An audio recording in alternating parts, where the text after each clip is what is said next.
After the HeartHero AED has been used during a cardiac emergency, important information about the rescue is recorded by the device. When connected to the HeartHero app, the HeartHero Elliott AED allows authorized users to review this event information. Reviewing this data can be useful for medical teams, organizations, and those responsible for maintaining the AED. When the Elliott AED is connected to the HeartHero app, the app can store information about the rescue event. This may include details such as the timing of the incident, the duration of CPR, heart rhythm analysis, and whether a shock was delivered.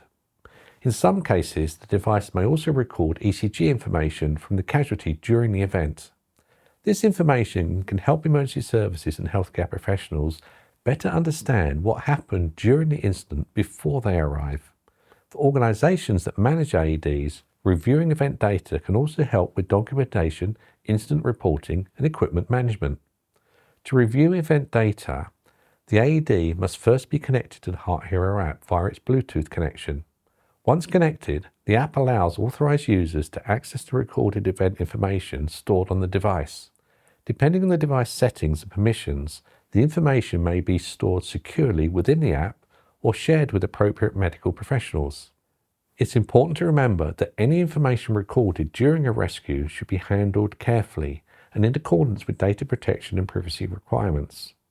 Event data should be accessed only by authorized individuals and used appropriately to support medical care, training, or equipment management.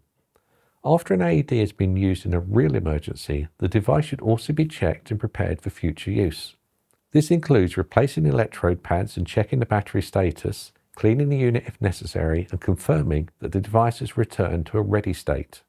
Do not perform maintenance if the green light is flashing rapidly, as the data is still being transferred. Once the flashing stops, normal device servicing can be performed. Reviewing event data in the HeartHero app can provide valuable insights into what happened during the rescue. However, the most important priority in any cardiac emergency remains the immediate actions taken by the rescuer, calling for help, starting CPR, and using the AED as quickly as possible.